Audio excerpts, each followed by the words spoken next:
Good morning, students. Today we will read the second lesson, Bringing Up Curry. ठीक है, Bringing Up Curry. Curry जो है is the name of elephant in this lesson. ठीक है, उसका पालन पोषण, उसका बड़ा होना. ठीक है, Bringing Up Curry. Let us start. So all of you please pay attention in your books. Okay. Curry the elephant was 5 months old when he was given to me to take care of. ठीक है, यहाँ पर जो writer हैं वो बताते हैं कि करी जो है वो 5 मंथ ओल्ड था, 5 महीने का एक बच्चा था when जब उसको मुझे सौंपा गया टू टेक केयर ऑफ, उसकी देखभाल करने के लिए. I was 9 year old and I could reach his back if I stood on tip toe. Writer बोलते हैं कि मैं उस वक्त, उस समय 9 वर्ष का था. ठीक है, एंड रीचेज हिज बैक, और मैं उसकी कमर तक, उसकी पीठ तक आता था जब मैं अपने टिप टो मैंने पंजे पर या अंगूठों के बल खड़ा होता था. He seem to remain that high for nearly 2 years. वो लगभग उसी हाइट तक 2 वर्ष तक रहा, मतलब वही हाइट उसकी 2 वर्ष तक रही. He grew together, that is probably why I never found out just how tall he was. वो जब वी ग्रू टूगेदर, हम इकट्ठे बड़े हुए, और वो कब मुझे मिला तो उसका मुझे पता नहीं कि वो found out just how tall he was, वो कैसे इतना लंबा था. ही लिव्ड इन अ पवेलियन, वो under the thatched roof which rested on thick tree stumps so that it could not fall if when Curry bumped against the poles as he moved about.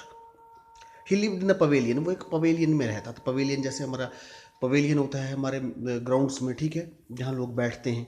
Open open एक open area होता है, उसके ऊपर covered होता है, ठीक है ना, ओपन. तो अंडर ए थैच रूफ, थैच मीन्स जो घास फूस की छत होती है, छान की, जिसको हम छानी बोलते हैं, छान बोलते हैं, फूस की जो छत होती है. रूफ विच रेस्टेड ऑन, जो कि रेस्टेड ऑन मतलब जो टिकी है, rested on thick tree stumps, मजबूत जो ट्री स्टम्प्स, स्टम्प्स होते हैं जो पेड़ काटने के बाद जो उसका लोअर पोर्शन होता है, तना जिसको बोलते हैं, ठीक है, जो उसकी स्टेम होती है, उसका जो हिस्सा जो जमीन में रहता है उसको स्टम्प्स बोलते हैं. लेकिन यहाँ स्टम्प्स का मतलब है पिलर्स. पिलर्स के ऊपर वो घास फूस की छत टिकी थी, ठीक है. So that it could not fall when Kari bumped against the poles as he moved about.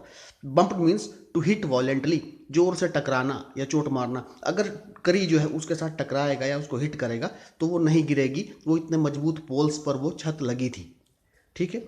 One of the first thing Kari did was to save the life of a boy.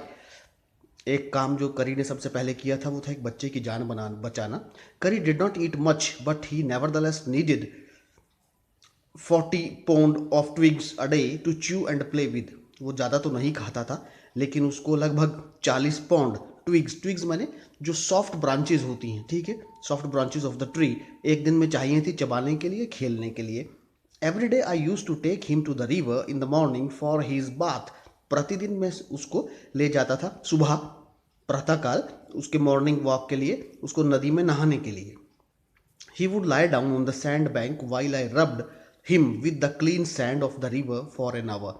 वो जो है सैंड बैंक मतलब वहाँ रेती में बैठ जाता था, और उस रेत में मैं उसकी जो clean sand of river for an hour, I rubbed him with clean sand में, और मैं क्लीन सैंड जो साफ वो पानी में धुली हुई जो रेत थी, मैं उसके साथ उसकी जो बैक है उसको मतलब रगड़ता था उसको. After that he would lie in the water for long time. उसके बाद वो लंबे समय तक पानी में पड़ा रहता था. On coming out his skin would be shining like ebony. और जब वो बाहर आता था तो उसकी स्किन जो है एक एबोनी के पेड़ की भांति चमकती थी. एबोनी ये एक जब tree, name of a tree, ठीक है, ebony. And he would squeal, squeal means sound produced by elephant, ठीक है, ट्रम्पेट जिसको बोलते हैं, दहाड़, चिल्लाना, चिंघाड़ना जो होता है, जैसे रोरिंग होता है लॉयन का, ऐसे ही जो साउंड प्रोड्यूस होती है उसको बोलते हैं trumpet. Sound produced by elephant, trumpet और या squeal. With pleasure, as I rubbed water down his back, then I would take him by the ear, because that is the easiest way to lead an elephant and leave him on the edge of the jungle while I went into the forest to get some luscious twigs for his dinner. वो कहता है मैं उसको पानी में नहलाता था, उसके उसके बैक को। Then I would take him by his ear, उसका कान पकड़ कर ले जाता था, बिकॉज उसका हाथी को कान पकड़ के चलाना जो है वो सबसे ईजी तरीका है, उसी से वो कंट्रोल होता है। And leave him on the edge of the jungle, और उसको जंगल के किनारे पे छोड़ देता था। While I went in to the forest to get some luscious twigs, और मैं अंदर जंगल में चला जाता था to collect some luscious twigs. Luscious मैंने जो बड़ी टेस्टी टेस्टी सॉफ्ट, ठीक है, स्वीट स्मेलिंग, जो बड़ी अच्छी अच्छी जिसमें से महक आती है, खुशबू आती है, ऐसी कुछ टहनियाँ उसके लिए लेने के लिए, उसके खाने के लिए, कलेक्ट करने के लिए। One has to have a very sharp hatchet to cut down these twigs. जो उसके लिए क्या चाहिए, उन टहनियों को काटने के लिए बड़ी तेज हैचेट मीन्स होती है एक स्मॉल एक्स, एक छोटी सी कुल्हाड़ी, ठीक है, hatchet to cut down these twigs, इन टहनियों को काटने के लिए। It takes half an hour to sharpen the hatchet because if the twig is mutilated an elephant will not touch it. वो कहता है बड़ी शार्पन चाहिए, बहुत तेज़, वो एक्स जो स्मॉल एक्स है वो बड़ी तेज़ होनी चाहिए, अदरवाइज क्या होगा कि ट्विग है वो म्यूटिलेटेड, वो ख़राब हो जाएगी, ठीक है। और उसको एलिफेंट नहीं खाता, उसको बड़ी साफ साफ भोजन चाहिए, बड़े साफ से कटे हुए पौधे या जो अगली अगली सॉफ्ट ब्रांचेज हैं वो चाहिए। It was not an easy job to get twigs and saplings for Kari. Kari के लिए, उस एलिफेंट के लिए, उसको ट्विग्स को और सैपलिंग्स को, जो छोटे छोटे पौधे हैं और अगली अगली ब्रांचेज हैं पौधों की, ये पेड़ों की, उनको कलेक्ट करना कोई आसान काम नहीं था, ठीक है। I had to climb all kind of trees to get the most delicate and tender wings. मुझको है कई प्रकार के पेड़ों के ऊपर चढ़ना पड़ता था टू कलेक्ट द डेलिकेट, बड़ी बड़ी नाजुक कोमल जो है उन टहनियों को इकट्ठा करने के लिए, ठीक है, उन पत्तियों को इकट्ठा करने के लिए। As he was very fond of the young branches of the banyan tree which grow like a cathedral leaves and branches, I was gathering some. वो कहता है कि उसको बड़ा ही ज़्यादा जो कोमल पत्तियाँ थी, जो यंग ब्रांचेस थी, ये बनियन ट्री की, बरगद के पेड़ की, ठीक है, वो उसको चाहिए थी खाने के लिए। I was gathering some one spring day in March when I suddenly heard Kari calling to me in the distance. मैं एक दिन बसंत के मौसम में इकट्ठा कर रहा था, तो मुझे एक आवाज़ आई करी की, कॉलिंग टू मी, मुझे बुला रहा है, इन द डिस्टेंस, दूर से। As he was still very young, as he was still very young the call was more like that of a baby than an elephant. वो बड़ा यंग था तो उसकी आवाज़ ऐसा लगता था जैसे कोई बच्चा बुला रहा है, देन एन एलिफेंट, एक एलिफेंट की अपेक्षा ऐसा लगता था कि कोई बच्चा चिल्ला रहा है, बुला रहा है। I thought somebody was hurting, मुझे लगा कि कोई उसको मार रहा है, somebody was hurting him. So I came down from my tree and ran very fast to the edge of the forest where I had left him, but he was not there. इसीलिए मैं तुरंत उस पेड़ से उतरकर भागा, उस as per, उस किनारे पर जहाँ मैंने उसको छोड़ा था, but he was not there, लेकिन वो वहाँ नहीं था। I looked all over but I couldn't find him, मैंने चारों तरफ देखा लेकिन मुझे नहीं मिला। I went near the edge of the water and I saw a black something struggling above its surface. मैंने पानी की तरफ देखा, पानी के किनारे की तरफ देखा, तो देखा कि उसकी जो बैक है, उसकी जो बैक है, बैक पोर्शन है उसका, वो मुझको दिखाई दे रहा है, स्ट्रगलिंग अबव द सरफेस, पानी के ऊपर। Then it rose higher and it was the trunk of my elephant. जब वो ऊपर उठा तो मुझे दिखा कि ये तो मेरे हाथी की ट्रंक है, ट्रंक मैंने सूंड है।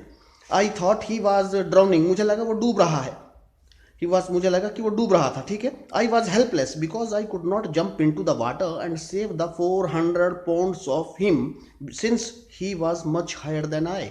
वो बोलते हैं, राइटर बोलता है कि आई वॉज हेल्पलेस, कि मैं सहायताहीन था, मैं कोई मदद नहीं कर सकता था, बिकॉज मैं उसमें जंप नहीं कर सकता था पानी में, उस 400 पाउंड के हाथी को, जो कि बड़ा भारी भरकम था और मेरे से भी ऊंचा था, बड़ा था, उसको मैं नहीं बचा सकता था। But I saw his back rise above the water and the moment he caught my eye he began to trumpet and struggle up to the shore.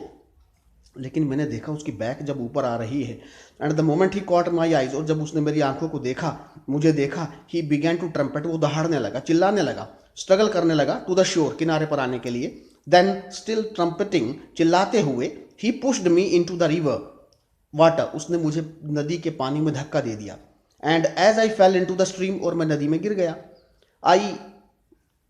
I saw a boy lying flat on the bottom of the river, मैंने देखा कि एक लड़का नदी के bed में, जो उसका बेड है, नदी का जो बेड है नीचे, पानी के नीचे जो उसका बेड है, वहाँ एक लड़का पड़ा है। He had not all together touched bottom but was somewhat float, वो पूरी तरह से नीचे तो नहीं गया, लेकिन वो थोड़ा सा ऊपर है, तैर रहा है पानी में। I came to the surface of the water to take my breath and there Kari was standing, his feet planted in the sand bank and his trunk stretched out like a hard waiting for mine, like a hand waiting for me।